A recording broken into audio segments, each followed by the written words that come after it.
Ladies first, ये line हम बचपन से सुनते चले आ रहे हैं, लेकिन इस लाइन का मतलब शायद आज तक कोई नहीं समझ पाया है, क्योंकि आज भी दुनिया के ज्यादातर देश पुरुष प्रधान देश हैं। दूसरे देशों की बात ना करें तो अपने भारत में भी इस लाइन का मतलब ज्यादातर लोगों को नहीं पता है, वरना बसों में महिलाओं के लिए रिजर्व सीट पर पुरुष ना बैठे होते। लेकिन अब प्रधानमंत्री नरेंद्र मोदी ने महिलाओं के सम्मान और हक की मुहिम को छेड़ दिया है और 21 सितंबर 2023 का दिन इस मुहिम में एक ऐतिहासिक दिन रहा है, क्योंकि इस दिन राज्यसभा में महिला आरक्षण बिल को मंजूरी मिल गई। जी हाँ दोस्तों, इस बिल को मंजूरी मिल चुकी है। इसमें कोई शक वाली बात नहीं है कि जब से भारत में प्रधानमंत्री नरेंद्र मोदी की सत्ता आई है, तब से हर साल एक नया ऐतिहासिक फैसला लिया जाता है। फिर चाहे वो राम मंदिर से जुड़ा फैसला हो, जम्मू कश्मीर के स्पेशल कानून से जुड़ा फैसला हो, पुलवामा हमले के बाद सर्जिकल स्ट्राइक का फैसला हो, या फिर राजनीति में महिलाओं के आरक्षण का। महिला आरक्षण बिल यानी कि वुमेन रिजर्वेशन बिल एक ऐसा बिल है जो बीते 27 सालों से अधर में लटका हुआ था, लेकिन आखिरकार इसे भी अपनी मंजिल मिल ही गई। ये बिल क्या है और इसका महिलाओं को कैसे फायदा मिलेगा? ये बिल पास हुआ या फिर नहीं हुआ, और इससे पहले किसने और कब पेश किया? इन सभी सवालों के जवाब जानने से पहले वीडियो को लाइक एंड चैनल को सब्सक्राइब करना बिल्कुल भी मत भूलिएगा।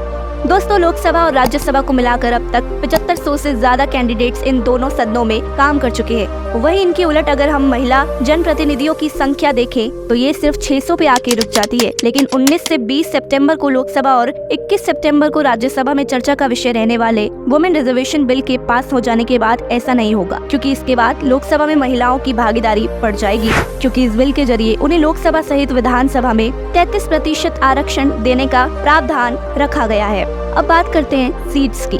लोकसभा में कुल 543 सीट है। महिला आरक्षण बिल के हिसाब से महिलाओं को 33% का आरक्षण दिया जाएगा, यानी कि लोकसभा की 543 सीटों में से महिलाओं के लिए 181 सीटें रिजर्व रखी जाएगी। इसी तरह विधानसभा में जितनी सीट्स है उसका 33% हिस्सा महिलाओं के लिए रिजर्व कर दिया जाएगा। एग्जाम्पल के लिए आप दिल्ली विधानसभा को ले सकते हैं, जिसमें कुल 70 सीट्स हैं।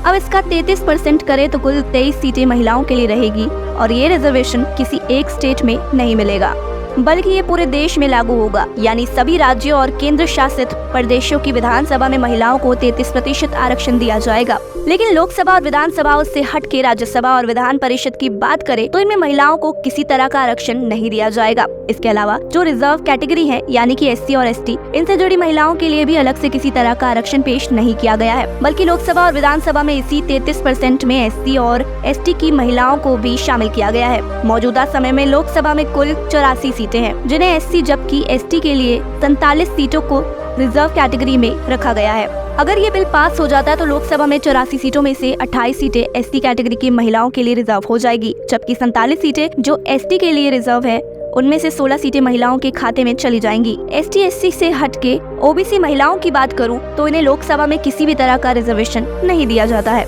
SC ST की सीटों को हटाकर लोकसभा में कुल 412 सीटें बचती है, जिन पर सभी कैंडिडेट्स एक दूसरे के अपोजिट खड़े होते हैं। लेकिन बिल के हिसाब से 137 सीटें जनरल और OBC कैटेगरी से जुड़ी महिलाओं के लिए ही होगी।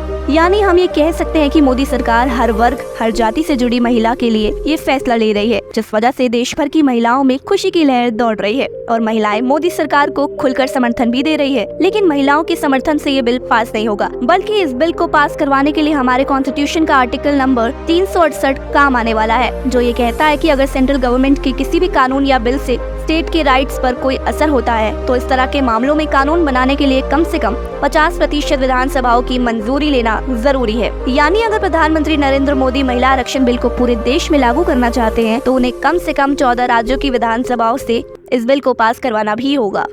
अगर आपको ये मुश्किल लग रहा है तो बता दें कि एक नारा 2014 से लगातार दिया जा रहा है, मोदी है तो मुमकिन भी है, और अब यही नारा इस बिल के मामले में भी दिया जा रहा है। अभी 19 सितंबर 2023 की बात है, जब पूरे 27 साल बाद भारत की केंद्र सरकार के द्वारा नए संसद भवन में पहला विधायक वुमेन रिजर्वेशन बिल मंत्री अर्जुन राम मेघवाल द्वारा पेश किया गया। इस बिल को नारी शक्ति वंदन अधिनियम के नाम से पेश किया गया, जिसे 20 सितंबर को लोकसभा में पास भी कर दिया गया। इसी के अगले दिन यानी कि ये बिल एक लंबी चर्चा के बाद राज्यसभा में भी पास हो गया। देखा जाए तो इस बिल को पास होना ही था, क्योंकि कांग्रेस और बीजेपी यानी सत्ता पक्ष और विपक्ष जिसके बीच हमेशा 36 का आंकड़ा रहता है, वो दोनों ही पार्टियां इस बिल के समर्थन में है। जी हाँ, कांग्रेस पार्टी ने भाजपा सरकार को वुमेन रिजर्वेशन बिल को लेकर पूरा समर्थन दिया है और ये आजकल से नहीं है बल्कि लंबे समय से चल रहा है। दरअसल ये बिल पिछले 27 सालों से लटका हुआ था। साल 1975 की बात है, जब इंदिरा गांधी प्रधानमंत्री हुआ करती थी, तब टुवर्ड्स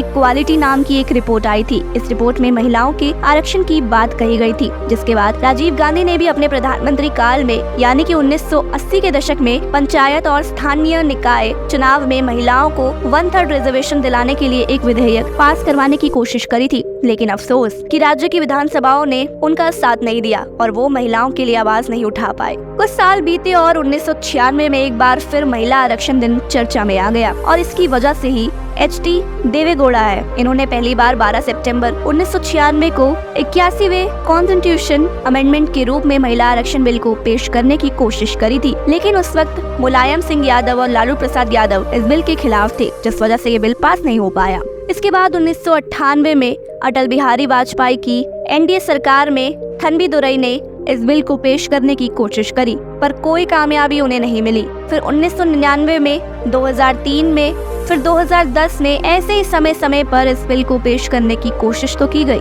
लेकिन अफसोस कि कामयाबी नहीं मिल सकी। लेकिन इस बार जब मोदी सरकार ने ये बिल लोकसभा के बाद राज्यसभा में पेश किया, तो इसे राज्यसभा में पूरे 215 वोट मिले और ये बिल बिना किसी विरोध के पास हो गया। शायद इसीलिए कहते हैं कि मोदी है तो मुमकिन भी है। इस बिल के पास होने के बाद प्रधानमंत्री नरेंद्र मोदी से लेकर देश की तमाम महिलाओं ने खुशी जाहिर करी और प्रधानमंत्री नरेंद्र मोदी को धन्यवाद भी कहा। वैसे बता दें कि बिल पास भले ही हो गया है, लेकिन आने वाले चुनाव यानी कि 2024 के चुनाव में महिलाओं को किसी तरह का आरक्षण नहीं मिल पाएगा, बल्कि ये बिल साल 2029 से या फिर 2034 के लोकसभा चुनाव से अपना काम करना शुरू करेगा।